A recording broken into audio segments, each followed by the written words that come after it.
الرحيم. أولا السلام عليكم ورحمة الله تعالى وبركاته. دعوة قيمة بدن عن قوة صلينا حبيبكنا محمد عليه الصلاة والسلام. اللهم صل على سيدنا محمد. maanta muuqaalkeena waxaan uga hadli doonaa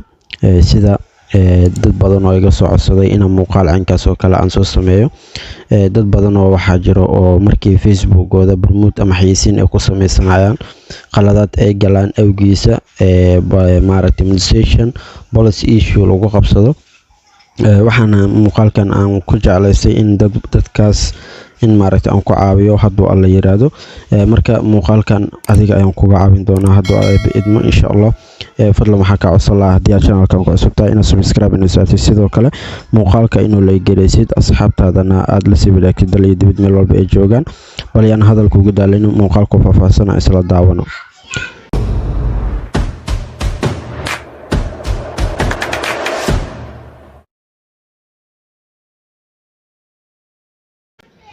ugu horeyn horta waxaad tagi doontaa applicationkaaga Facebook. sida markaa u tagtid waxaad u baahan tahay page. ana hadda markaan inta aan filaarta meesha kuga calaameynaa profilka ku dhufto pagekayga waa experience calaamadaas taaban doonaa, waa midkaasna waa taaban doonaa.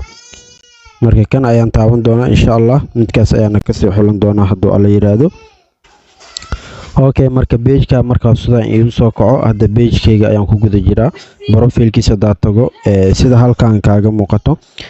pagekayga waa package sidan ayuu kugu soo qaban doonaa. sida hadda casriga waaye, waa classical uu yahay pagekayga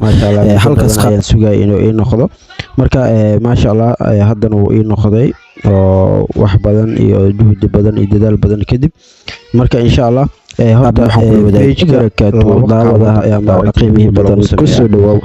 qaybta muuqaalkeena muuqaaladii hore maanta muuqaalkan maxaan uga hadli doonaa, maxaan ku faa'iidi doonaa hadduu alla yiraahdo. waa qaybtan oo ah hadda sida pagekayga ay kaaga muuqato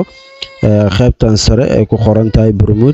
barmuudkaasna ujeedaa wuxuu ku sheegi doonaa in maaragtay pagekaaga xayeysiin u sameysanaysid. laakiin markii aad maaragtay practice ama ahaan haddii aad practice soo cusubtay oo comment ku soo qortid insha Allah waan idin soo wadaagi doonaa. laakiin maanta waxaan jeclaystay in maaragtay aan cod idin sameyn doontaa. marka hadda maanta aniga waxaan rabaa muuqaalkeena inaan idinku caawiyo sidaad pagekaaga aad u barmuud garan lahayd insha Allah. waxaan ku dhufan doonaa qaybtan ay ku qoran tahay barmuud. sida halkan kaaga muuqato wuxuu noo soo saaraa advertisements xayeysiin inaan furano. marka kaaga muuqato option uu ku soo saaraya qaybtan wuxuu ku dhahayaa get started with automatically advertisement si automatically advertisement u bilaa. qaybtan ku qoran calaameeraba qaybtan ay ku qoran tahay get more messages. kaas waxa waaye waa in maaragtay fariimo badan oo maaragtay uu pagekaaga uu helo. qaybtan kalena waxa waaye waxa ku qoran get more leads, dad badan oo maaragtay pagekaaga gudoomiya ama xiriirinaya inay helaan. qaybtan saddexaadna waxa waaye waa get more website visitors, dadka badan aad maaragtay barmuudkaas u sameysay sida website-kaada si toos ah ugu xirmaan. qaybtan sare qaybtan oo hoosena waxa waaye inay ku soo wici karaan oo call ku xiran kartid. qaybkan u dambeysana waxa waaye barmuud your pagekaaga ayaa barmuud garan doontaa. ana hadda marka optionkan iyo optionkan rabaa, labadaas option oo kaliya rabaa dadka pagekayga ku soo xirmo in maaragtay markaas igu sii xirmaan insha Allah. marka sida halkan kaaga muuqato pagekaaga wuxuu ku soo qabanayaa faalada ku jirto ama description-ka uu leeyahay dhammaan Soomaali weyn. waxaan pagekan loo sameeyay in lagu soo bandhigo cashiro la xiriira tiknoolajiyadda. marka casharada la xiriira tiknoolajiyadda marka meeshan ay jirto special categories alla qaybtan ay ku qoran tahay special category ayaa ku dhufan doontaa on ayaa dhigi doontaa. waayo waxa soo dhigi doonta wax waaye employment, shaqooyinka, housing iyo social issue, elections or politics, waxyaalaha siyaasadda khuseeya. marka intaan uu ku dhahaa marka mid ku xulo. ana hadda uma baahni optionada muhiimka ah saas uma ahan. kana waxa waaye fariinta markaas qofka oo pagekaaga soo booqdo lagu soo dhaweyn lahaa.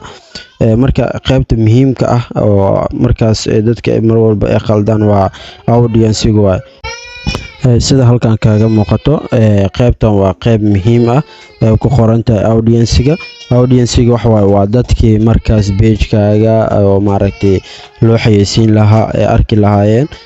marka qaabtaasna waxaa sameyn doontaa meeshan ay ku qoran tahay edit ayaa ku dhufan doontaa edit markaa ku dhufatid dadkaad ku xayeysiin lahayd iyo meesha age-kaaga iyo waxyaalahaas u sheegi doontaa sida halkan hadda kaaga muuqato markaan u sheego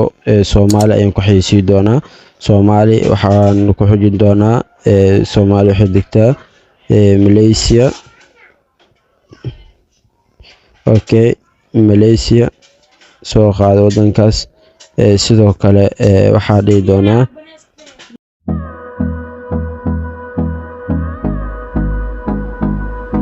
markaas kaaga muuqato calaamadan ayaan taaban doontaa filaarta kugu calaamiyay save ayaa dhihi doontaa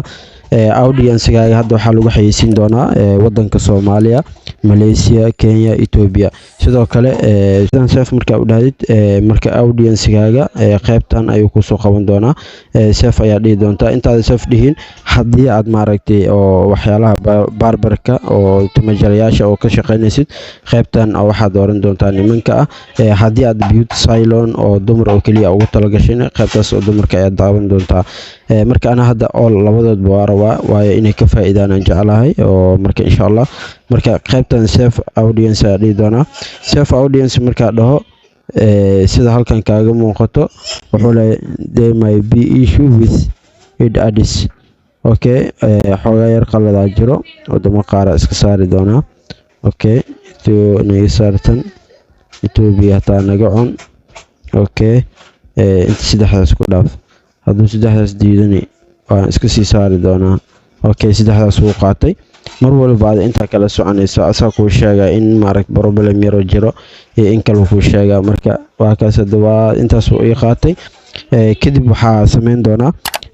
people you choose through targeting dad aad targetaysanaysa ma jirto inay page-kaaga furo soo saaraan people who like it your page-kaaga dadka soo targetaysanaya people who like it your pages and people similar to them waxyaalahaas dhan waa ka gudbi kartaa oo wax oo option oo markaas u banaan maahan qaybtan lacagaha soo hartay qaybtan lacagaha wuxuu ku kala sheegayaa qaybtan ay ku qoran tahay $1 waaye $1 wuxuu ku sheegaa inta qofood uu ku gaarsiinayo wuxuu ku gaarsiin doonaa 382 qofood ilaa 1,100 qofood per day maalintii intaas uu ku gaarsiin doonaa $2 waxa waaye 764 qofood ilaa 2,200 oo qofood per day maalintii ku gaarsiin doonaa sidoo kale marka kan waxa waaye $3 1 waaye 1,100 kii iyo 3,100 people per day ku gaarsiin doonaa $5 wax waa 1.4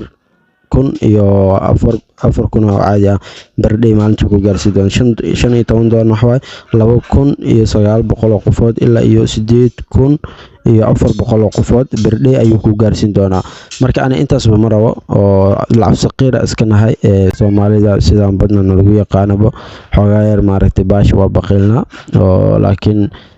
maaragtay hadda tusaale ahaan idinku tusinaya oo aan hadda ma barmood gareey rabo insha Allah bal waxaan rajeynaa maaragtay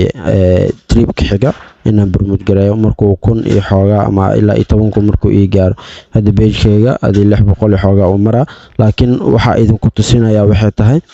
asxaabta markaas ku xiran channel-ka inay ka faa'iidaan muuqaalkan marka sida halkan kaaga muuqato maanta ayaanteed waa Wednesday waa maalin Arbaca ah 8 September 2022 waa marka 5 days waaye inta hadii hadda aan bedelo 4 days ka dhigo sida halkaas kaaga muuqato saacada oo isbedeshay 4 days waxa ka bixi doonta you will run 4 days with the budget of $4 waa ina bixiyo the actual amount spending daily on my various land marka intaas aan bixin doonaa saacadan isaas u soconaysa oo daqiiqado 30 minute intaan day gaarsiyo ilaa $30 $30 marka aad magabu daawaa $30 bixinaysa 30 days marka aniga aad ma intaas dhammaarabo $5 ka dhig $5 waa bixi karaa $5 camal ka dhiganaya sidaas markaas sameeyo qaybtan run adskaas iska waxa kugu xiraa marka qaybtan ayaa mar walba muhiim ku ah meeshan ay ku qoran tahay add payment ayaa ku dhufan doontaa add payment markaa ku dhufatid marka wuxuu ku dhahayaa Paypal ma isticmaashaa, Visa card ma isticmaashaa, Mastercard ma isticmaashaa. Marka anaka hadda Mastercard waa haysanaa waayo waxaa wadankeena kusoo kordhay bangiyo oo hadda oo maaragtay waxyaalaha caalamka laga isticmaalo aan ka isticmaalo Mastercard-ka ka mid ah IBS iyo Premier Bank ayaa markaas noo fududeynayso haddaad u baahan tahay waad la xiriiri kartaa oo maaragtay si fudud ay u heli kartaa calaamadaas maaragtay I have an add credit to clean waan haystaa clean add maaragtay kadibna waxaa leedahay qaybtan hoose taaban doontaa ana optionada hadda waxaa ku tusinaya waxay tahay inaad maaragtay iska xaqiijisid meeshan magaca gelin doontaa magaca markaas kugu qoran hadda aniga waxa igu qoran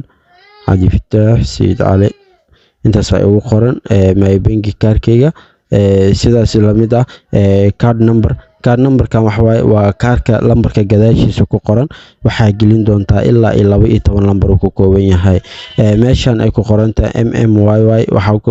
gelin doontaa expired date kan waxa waaye CV waa lambar gaaban waaye wuxuu ku qoran yahay Mastercard-kaaga kadib marka intan buuxisid save ayaa dhihi doontaa save marka dhiyadid markaas kadib waxaa dhihi doontaa promote now marka sidaas ayuu maaragtay kugu dirsamaya oo kugu promote gareysan yahay insha Allah waxaan rajeynayaa inaad wax badan oo ka maqnaa ka faa'iiday muuqaalkan haddii ay tahay